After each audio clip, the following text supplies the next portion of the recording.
Hoy quiero predicar lo que tendría que haber predicado el viernes, sobre estirar la fe.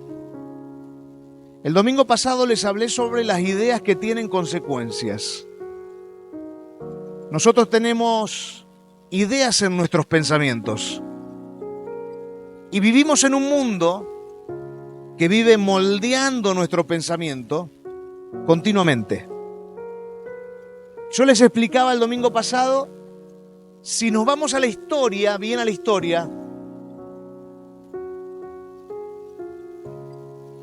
Roma conquistó Grecia de Alejandro Magno territorialmente, con los soldados territorialmente, pero Grecia conquistó a Roma intelectualmente, ¿bien? Entonces, Roma los conquista por el poder del ejército, pero Grecia los conquista por el poder del intelecto y de la razón. Y desde ese momento hasta hoy, todo el occidente, toda Europa, Norteamérica, Centroamérica, nosotros, hemos sido tomados por el pensamiento o por la cultura griega. La cultura griega sigue impregnada en todo lo que es el occidente. Y en algunas partes del oriente, pero muy pocas, porque no pudo penetrar tanto. ¿Y qué es la cultura griega? La cultura griega que vino hacia nosotros moldea el cerebro para que tengamos un tipo de fe. Y cuando yo hablo en esta mañana de estirar la fe, estoy diciendo de abrirnos para que la palabra de Dios sea la que provoque fe dentro de nosotros y no una cultura llena de paradigmas, como en este caso la cultura de paradigmas griegos. Fíjense esto, nuestra cultura está tomada, estoy en la introducción, bien, sigan la introducción bien prolijo. La cultura nuestra está tomada por el humanismo. ¿Qué es el humanismo? Es un sistema moral relativo, bien, donde todo depende de las perspectivas del ser humano, bien, todo depende de las perspectivas del ser humano. Segundo, es una cultura impregnada del intelectualismo. ¿Qué es el intelectualismo? Es la adoración a la razón, la adoración al conocimiento y la adoración a la lógica. Y si la lógica puede sacar lo espiritual, la lógica saca lo espiritual. Entonces es una cultura donde la razón, el conocimiento y la lógica son el centro de la vida de algunas personas y lo espiritual fuera. ¿Qué más trajo esta cultura griega? Vamos a hablar de la cultura griega que por siglos viene impregnando el mundo occidental y que nos toca fuertemente a nosotros acá en Latinoamérica o Argentina. El amor a la belleza estética. La gente está desesperada por la exaltación de lo visual, de lo hermoso. ¡Ay, qué lindo, qué linda, a ver cómo me veo! El amor al cuerpo humano. La obsesión por la perfección física y la admiración del cuerpo como que si fuese una obra de arte y todo lo espiritual fuera. Pero esto es lo que está pasando en nuestra cultura. Entonces, esa cultura de razonamientos, de pensamientos, de modelos estructurales, dirige la fe, dirige la conducta que tenemos los seres humanos. ¿Qué otra cosa más trajeron los griegos? Fíjense esto, el amor al deporte. Las Olimpiadas nacen de los griegos, entonces el amor al deporte es la competición y la gloria al esfuerzo humano. Y todo esto poco a poco, esta cultura ha ido quitando a Dios del medio. Esta cultura nos llenó de paradigmas. Ahora tenemos que preguntarnos, ¿quiero ser moldeado por la palabra de Dios o quiero ser dominado por la cultura y los paradigmas que ella tiene? ¿Qué quiero? Que a mí me domine el humanismo, el intelectualismo, el amor a la belleza estética, el amor al cuerpo, el amor a los deportes, o quiero que me domine la palabra de Dios y la voluntad de Dios sobre mi vida. ¿A qué le voy a dar prioridad? Si le doy la prioridad a la palabra de Dios y le doy la prioridad al propósito de Dios en mi vida, todos estos modelos de pensamiento van a estar en segundo lugar. Y yo voy a buscar a Dios fuerte y poderosamente. Primer punto de esta mañana. Vayan atando cabos. Sí, acaba el primer punto. Los paradigmas. ¿Qué son los paradigmas? Las prisiones invisibles. Un paradigma es una prisión invisible que muchas veces tenemos. El paradigma es una forma de pensar. El paradigma es una creencia instalada en la mente, que damos por cierto algo y que decimos, esto no se cuestiona. El paradigma es experiencias almacenadas en la memoria que se convierten en la forma en que interpretamos la vida. Y es así y punto. Y viene la palabra de Dios y la palabra de Dios no tiene opción. Porque el paradigma es más fuerte que la posible opción de la palabra de Dios. Entonces, los paradigmas muchas veces nos pueden separar del propósito de Dios, de la bendición de Dios, del llamado de Dios. Y los paradigmas ponen en las mentes imposibilidades y limitaciones para que Dios no pueda obrar en nosotros. Tenemos que tener muchísimo cuidado de los paradigmas. La cultura nos llena de paradigmas y nos arranca de ese camino del propósito de Dios para nosotros. Entonces la primera necesidad que tenemos es, ya sé, la necesidad de aprender cosas nuevas de la Biblia. No. Neurocientíficamente la primera necesidad que tenemos es desaprender lo aprendido. Necesitamos desaprender, o sea, soltar, cortar las amarras de lo aprendido. El cerebro, la placa que sigue, el cerebro no quiere desaprender lo aprendido. El cerebro sufre cuando tiene que desaprender lo que aprendió. Entonces, desaprender nuestras creencias que están arraigadas nos duele. ¿Por qué? Porque hay circuitos neuronales, hay como rutas adentro del cerebro que no las queremos cambiar. Porque nos duele desaprender lo que aprendimos y lo que creemos que es nuestra forma de vivir. Nos aferramos a lo que conocemos, incluso cuando lo que conocemos nos aleja del propósito de Dios.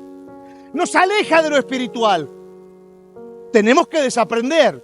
Si no desaprendemos, no podremos servir a Dios con libertad. Preferimos la comodidad de lo familiar, aunque la comodidad de lo familiar, de lo que ya aprendí, me mantenga en una esclavitud. Pero si no desaprendemos, jamás podremos aprender cosas nuevas. Y si no aprendemos lo nuevo de Dios, nunca, jamás podremos avanzar en el propósito que Él planeó para nuestras vidas. Dios tiene un propósito para tu vida y para mi vida. Ahora el asunto es, te lo tiro como título, te está dominando el humanismo, el intelectualismo, el amor a la belleza estética, el amor al cuerpo, el amor a los deportes, y algo de eso puede ser que te esté alejando del propósito espiritual y divino de Dios sobre tu vida. No lo sé, pregúntatelo.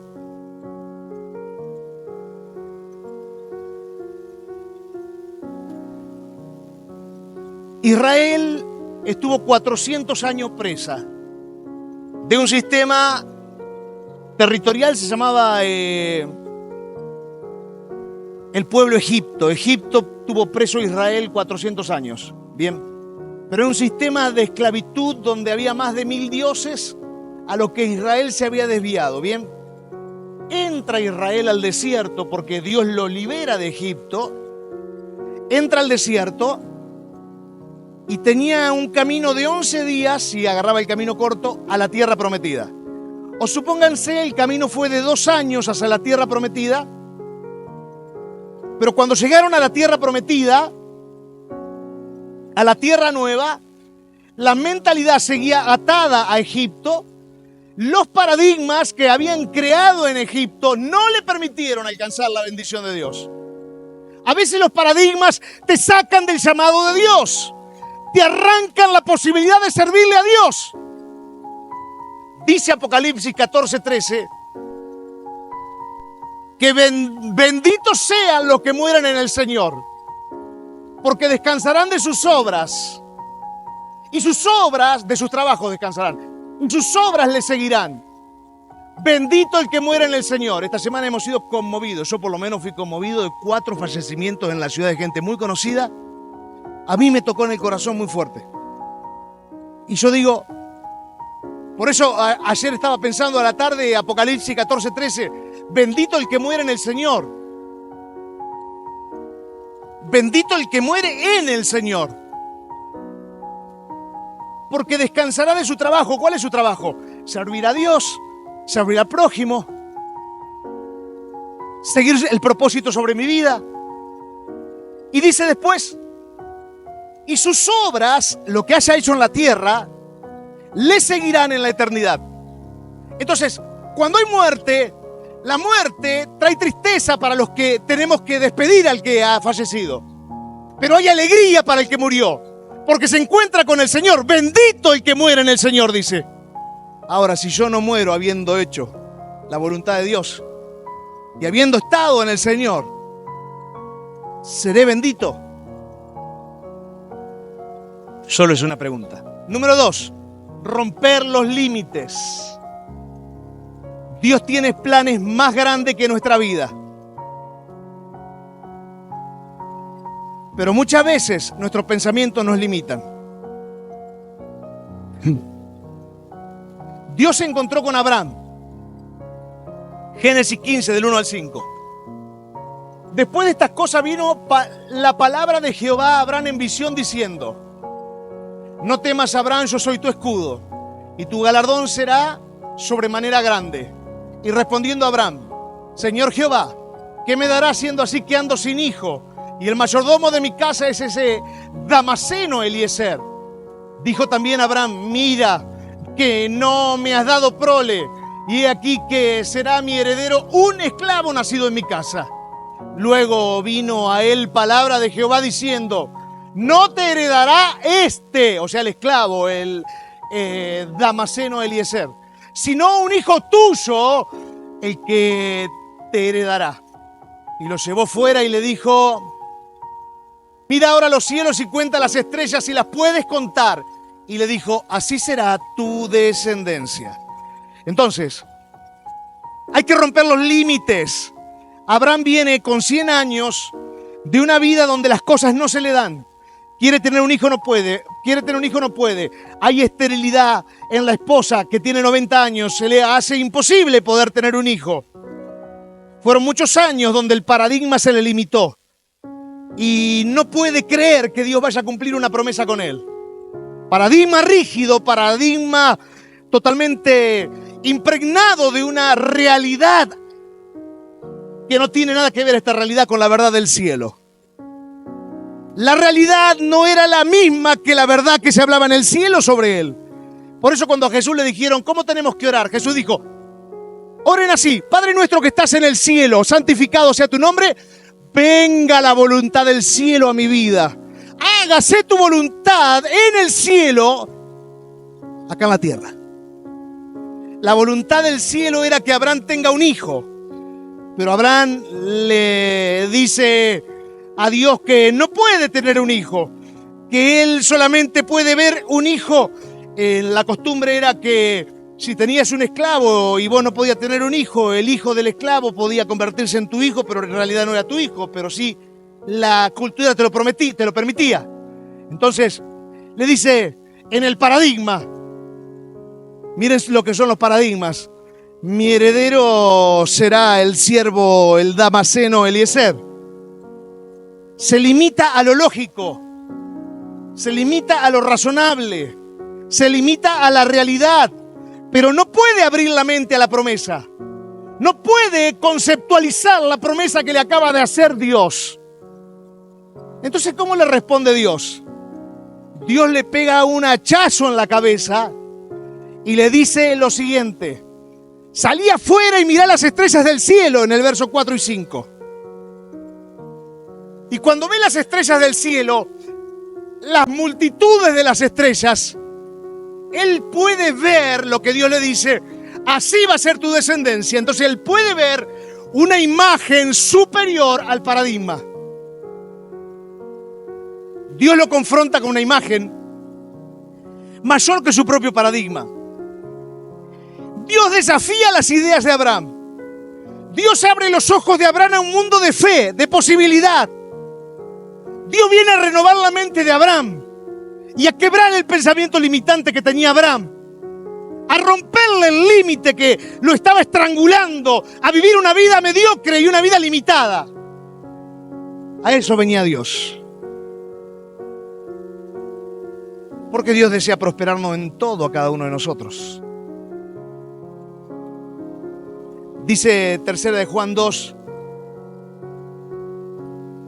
amado, yo deseo que tú seas prosperado en todas las cosas y que tengas salud, así como prospera tu alma. Tu alma es espíritu, así como prospera tu alma.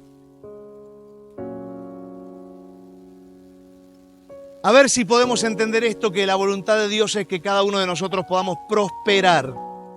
Integralmente significa prospera mi espíritu, prospera mi alma, prospera mi cuerpo. O sea, la bendición integral. Y si algo está frenado acá, eso frena lo del alma y frena lo de lo natural.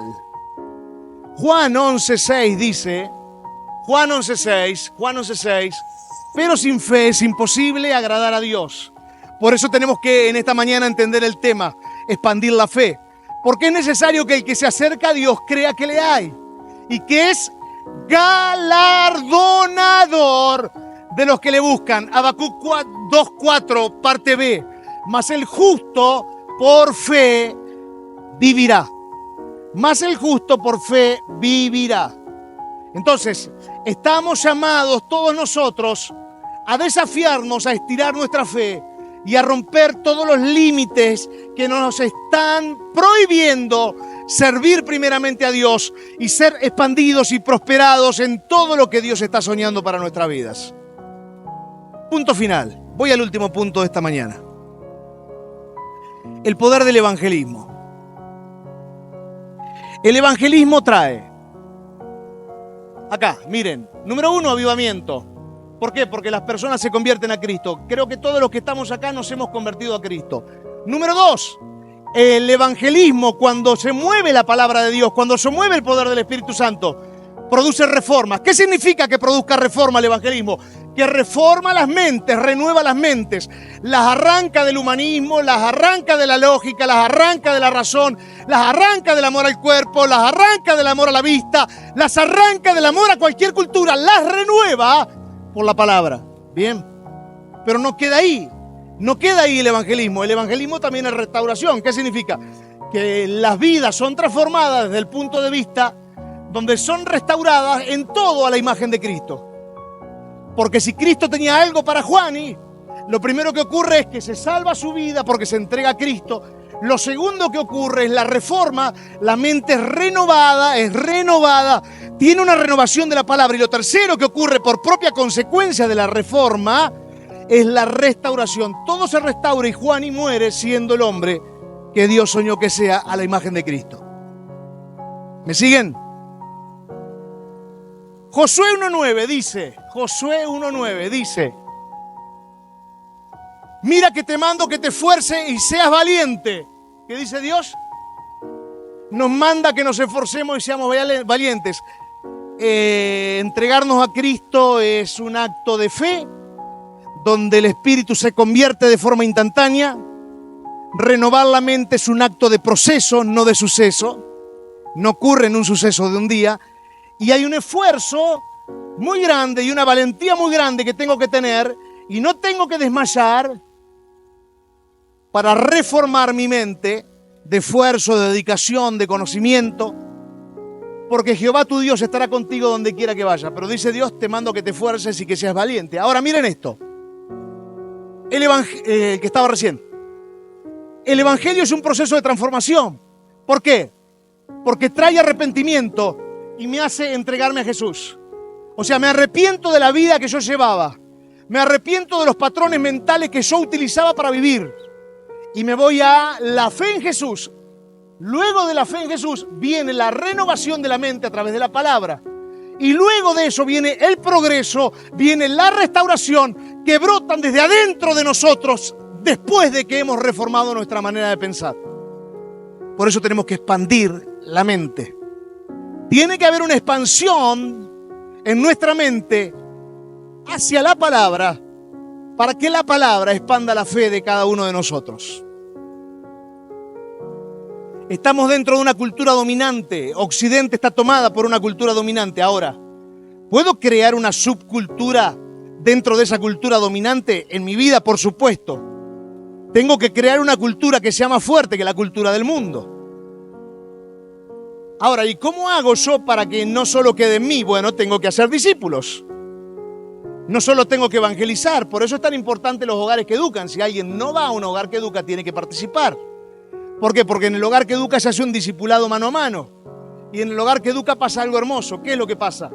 Nos vemos en comunidad, en familia, charlamos, tomamos mate, nos reímos, hacemos conversaciones cruzadas, opinamos, preguntamos, analizamos. El hogar que educa es extraordinario.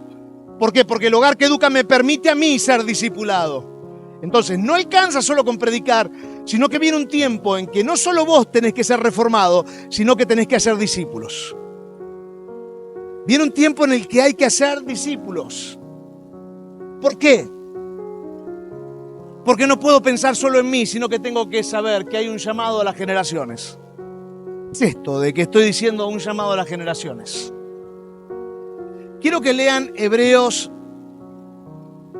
7, del 9 al 10. ¿Lo tengo a Hebreos 7, del 9 al 10?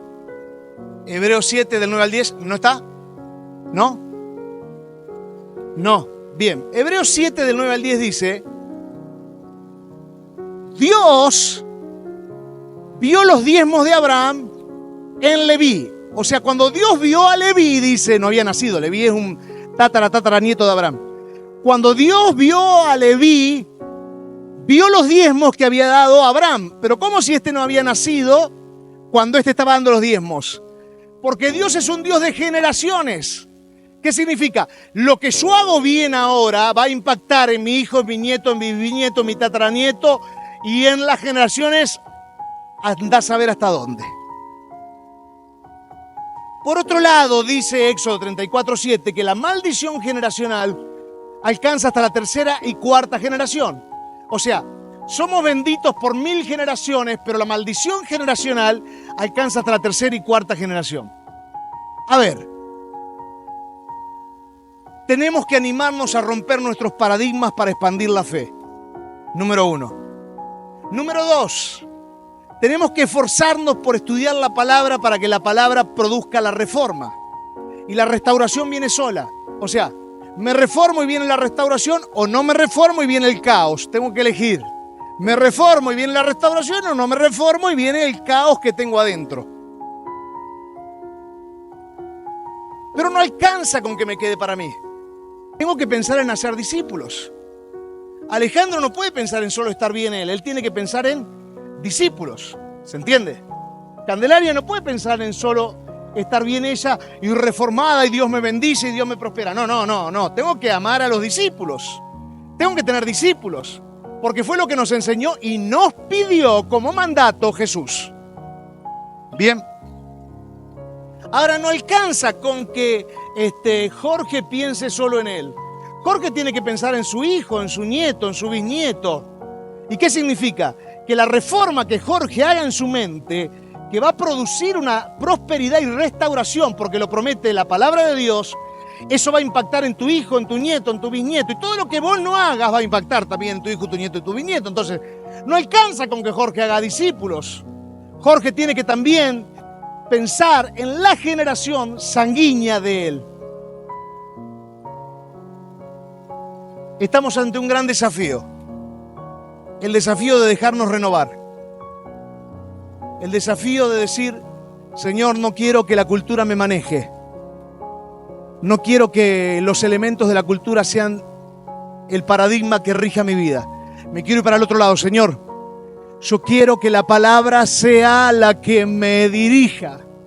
Yo quiero que la palabra me lleve al propósito. Señor, cuando viene la palabra me doy cuenta que estoy atado.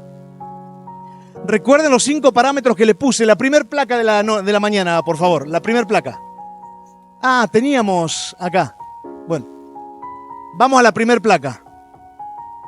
Primer placa de la segunda. Miren esto.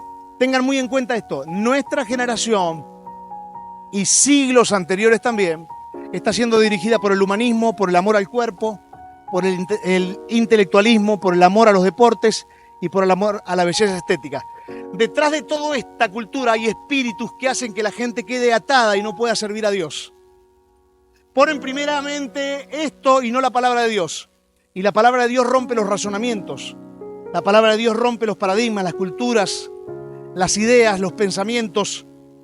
Entonces guarda con que esto muchas veces te pueda estar frenando lo que Dios quiere hacer sobre tu vida. Hubo un gran reformador, la reforma más grande que existió, ¿saben cuál fue?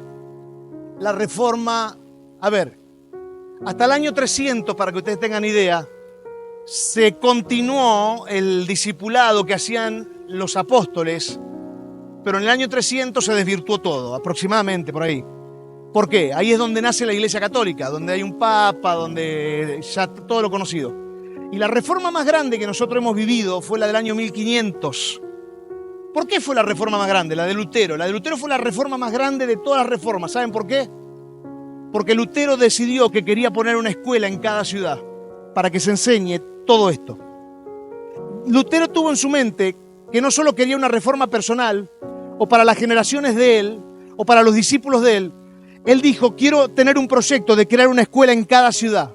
Entonces la verdadera transformación fue cuando este hombre toma esta decisión. Y ahí vino la transformación más grande, donde a partir de ahí nacen los protestantes. La transformación más grande con la posibilidad de poder hacer discípulos impactados por el Evangelio de Jesucristo. Te pregunto, ¿cómo querés terminar los días de tu vida?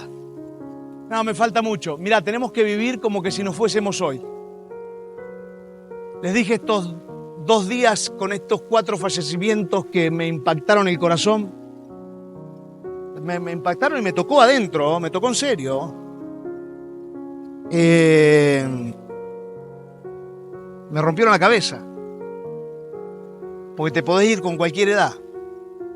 La pregunta es, ¿cómo te querés ir?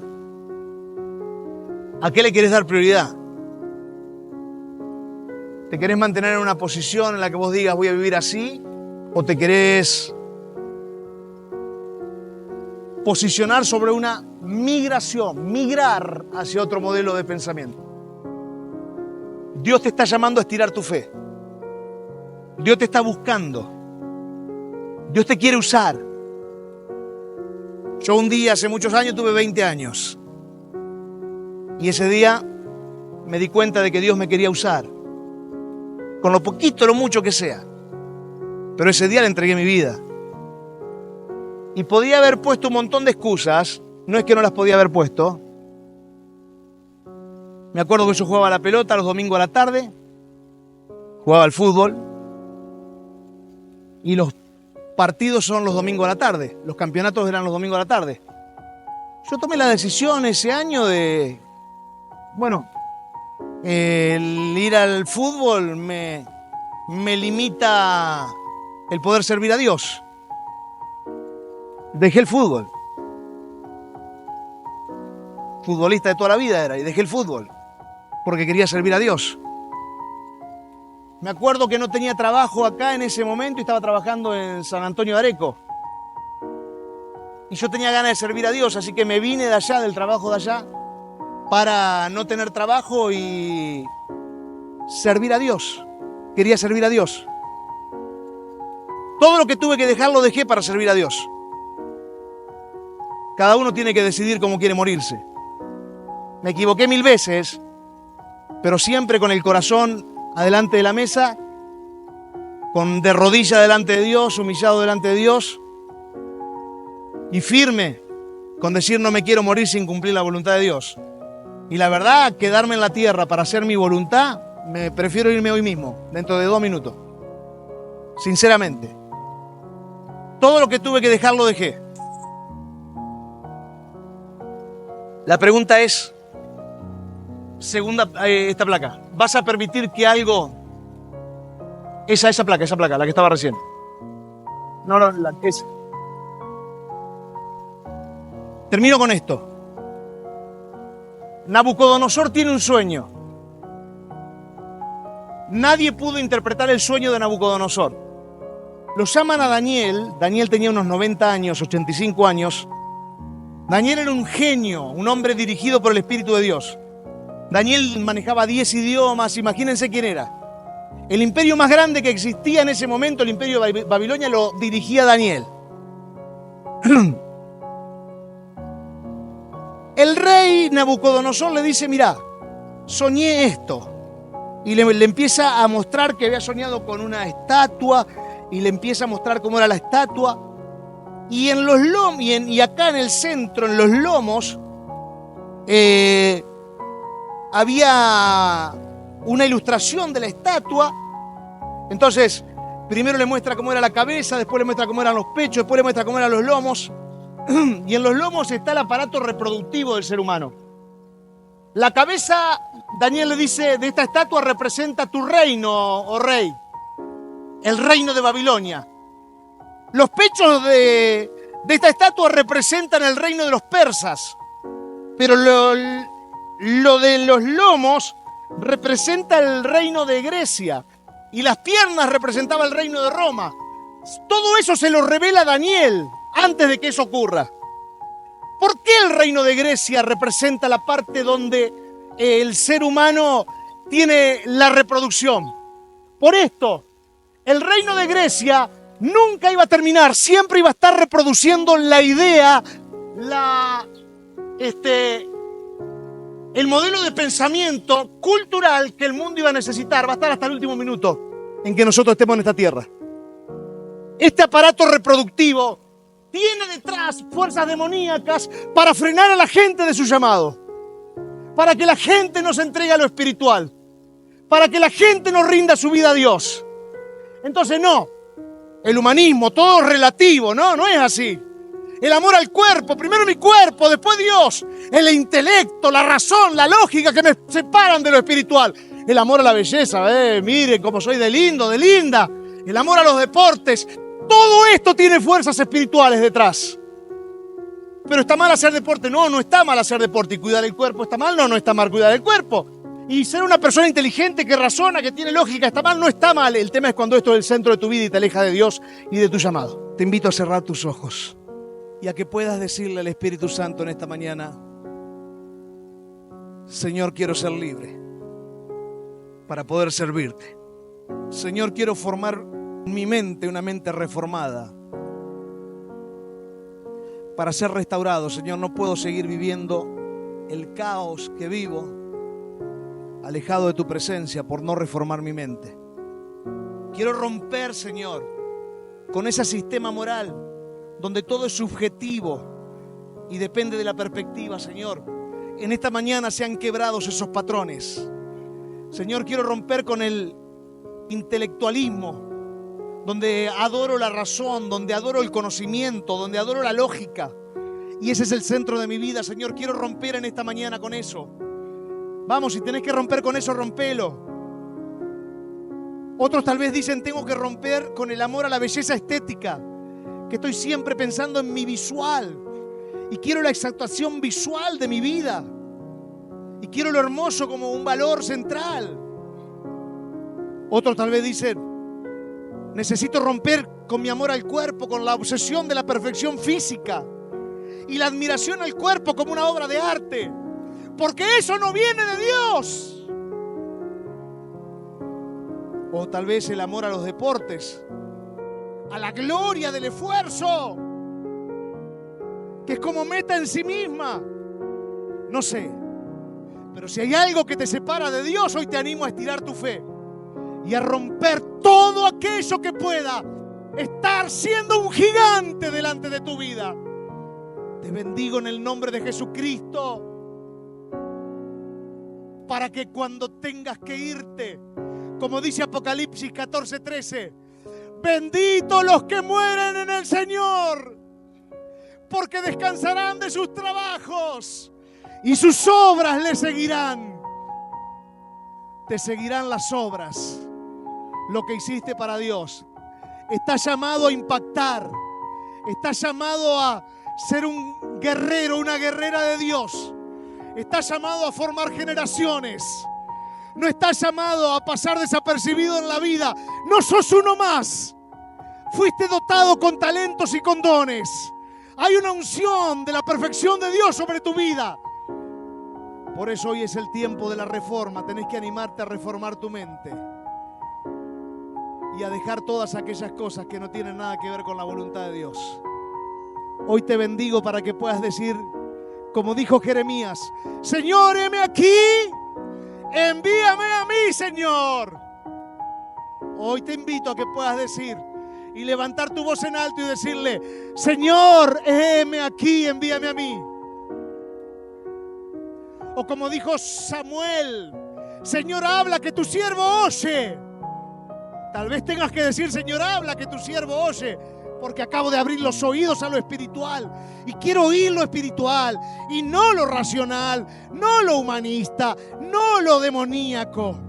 Dice 1 Timoteo capítulo 4: porque en los postreros tiempos muchos escucharán doctrinas de demonios y seguirán diferentes espíritus. Hoy no es el tiempo de seguir diferentes espíritus, hoy es el tiempo de seguir a Dios y seguir la voluntad plena de Dios. Te bendigo porque te va a ir bien. Te bendigo porque vas a crecer. Te bendigo porque vas a morir siendo de los que descansan en el Señor. Te bendigo porque habrá grandes obras que te seguirán eternamente. Te bendigo porque el día en que te vayas, el Señor te va a decir: bien, buen siervo y fiel, descansa en el descanso merecido del Señor. Ese es tu destino, esa es la plataforma que te espera, en el nombre de Cristo Jesús. Amén y amén.